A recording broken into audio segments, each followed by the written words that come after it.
It's the morning of January 1st, and it's time to put your New Year's resolution into action. Start going to the gym.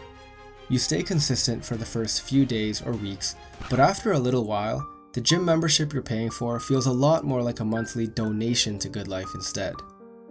I've been there too, and I often feel like it would be a whole lot easier to stay consistent if my life literally depended on it. Well, it does. Literally. Research has shown that higher physical activity participation is associated with a decrease in the risk of all-cause mortality by up to 26%. Physical activity is a modifiable lifestyle factor that reduces the risk of developing various chronic diseases, such as type 2 diabetes, one of the most prevalent chronic diseases in the world. In 2017, it was estimated that 462 million people worldwide were living with type 2 diabetes. But what really is type 2 diabetes? And what does exercise have to do with it? Type 2 diabetes is a disease characterized by high levels of glucose in the blood due to insulin resistance. Glucose is a carbohydrate, and it is one of, if not the most, important sources of fuel in your body. It is primarily stored in the liver and skeletal muscle, the type of muscle involved with your voluntary movements. The storage process usually involves a hormone called insulin, which acts as a messenger and tells your liver and muscles to take in glucose from the blood. In skeletal muscle, insulin acts by binding to a receptor on the outside of a muscle cell. This triggers a series of chemical reactions inside the cell. The result is GLUT4 translocation, which is when glucose transporters, called GLUT4, are released from their storage sites in the muscle cell and migrate to the muscle cell membrane. When the GLUT4 transporters insert into the membrane, they allow the glucose to travel from the blood into the muscle cell. Insulin resistance occurs when insulin is present in the blood, but the cell is not responding properly to it, meaning this pathway won't work as well. The result is too much glucose stuck in the blood. So, what can we do? Diseases are usually treated with medications, right? Well, anti-diabetic drugs are one way to help manage type 2 diabetes.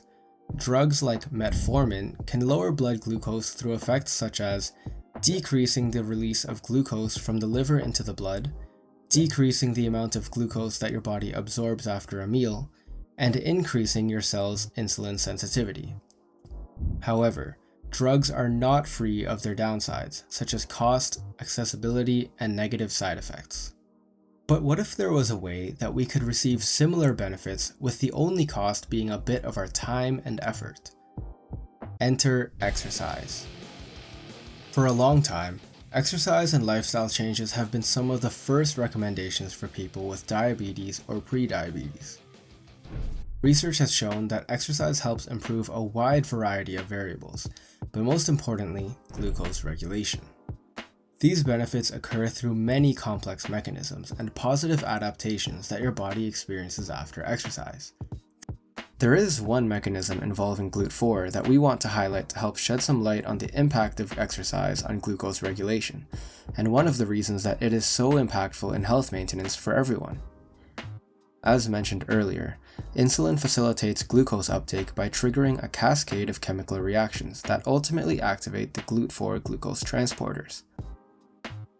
Now what if we told you that insulin wasn't the only thing that can activate GLUT4?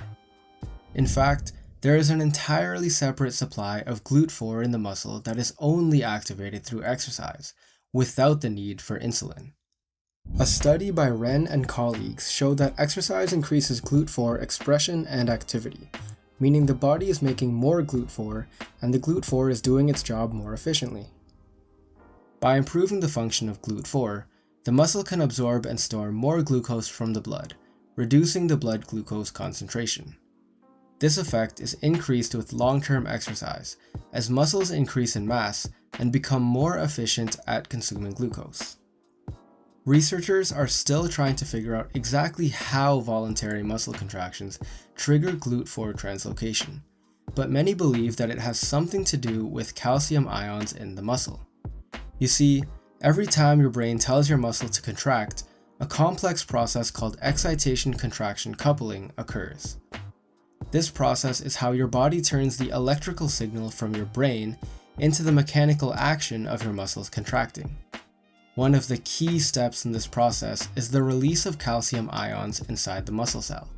And this calcium release just might be the driving force behind exercise-induced GLUT4 translocation. Evidently, the body is an incredible machine that thousands of researchers worldwide are working around the clock to fully understand. The body's ability to strengthen and heal itself in the face of challenges is truly remarkable.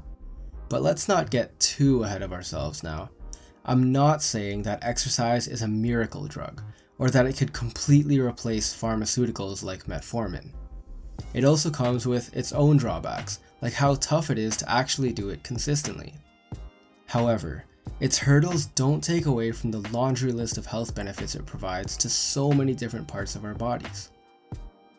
If you would like to learn more about the benefits of exercise and some guidelines for how to start, check out some of these resources and consider talking to your doctor. Learning a bit more about exercise each day is just one way to keep us motivated and striving to be the healthiest and happiest versions of ourselves.